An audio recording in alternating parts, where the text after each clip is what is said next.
Hello बच्चों, चलिए आज का हमारा प्रश्न है। दो पासों को फेंकने पर दो अलग अलग अंक दिखाई देते हैं। दिखाओ कि आए पासे पर आए अंकों का योग 4 प्राप्त होने की प्रायिकता 1/15 है। हमें यहाँ से यह प्रदर्शित करना है। तो यहाँ से इस प्रश्न को करने हेतु हमारे पास यहाँ से हमारी मुख्य अवधारणा कार्य करेगी। मुख्य अवधारणा तो यहाँ से हम लेके चलेंगे, यदि हमें दो पासे दिए गए हैं तो दो पासों को फेंकने पर हमारे पास पूरी समष्टि S बराबर बन सकती है। या तो दोनों पासों पर एक एक आ सकता है, या फिर 1 2 आ सकता है, 1 3 आ सकता है, कुछ इसी प्रकार 1 6 तक पद आ सकते हैं। ठीक इसी प्रकार यदि 2 1 की चर्चा करें, 2 1 आ सकता है, 2 2 आ सकता है, 2 3 2 4 2 5 2 6 तक आएंगे अवयव।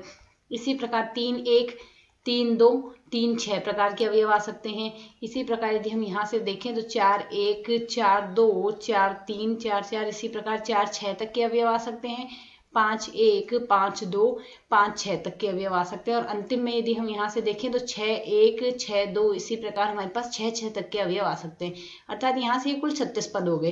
किंतु हमें कहा गया दो अलग अलग पद दिखाई दे रहे हैं। तो यदि दो अलग अलग पद हमारे पास दिखाई दे रहे हैं तो ना तो 1 1 आएगा, ना 2 2 आएगा, ना 3 3 आएगा, ठीक इसी प्रकार ना 6 6 आएगा। तो यहाँ से S में हमारे पास पूरी समष्टि में कुल अवयव 30 आ जाएंगे। 36 आ रहे थे, 36 में से 6 स्थितियां ये आएगी नहीं, अर्थात हमारे पास यहाँ से 30 स्थितियां यह बन गई। अब हमें कहा गया अंकों का योग 4 होना चाहिए। तो यहाँ से प्रायिकता हमने निकालनी है। तो प्रायिकता हमारे पास क्या होती है?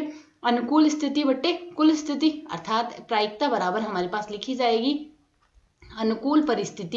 अनुकूल परिस्थिति बट्टे में आती है हमारे पास यहाँ से कुल परिस्थिति। तो यदि हम प्रश्न के अनुसार देखें तो हमें अंकों का योग 4 आना चाहिए। अंकों का योग 4 हमारे पास किस स्थिति में आ सकता है? 1 3 की स्थिति में आ सकता है, 2 2 की स्थिति में आ सकता है, किंतु 2 2 तो हमने समष्टि में नहीं लेना। 3 1 की स्थिति में आ सकता है। बस ये 3 ही स्थितियां बनती है जिसमें 2 2 हमने लेनी नहीं। तो यहाँ से अनुकूल परिस्थिति में अवयवों की संख्या 2 है और कुल परिस्थिति में अवयवों की संख्या 30 है। तो 2/30 अर्थात प्रायिकता आ जाएगी हमारे पास 1/15। हमें यहाँ से यही सिद्ध करना था। आशा है समझ आया। धन्यवाद।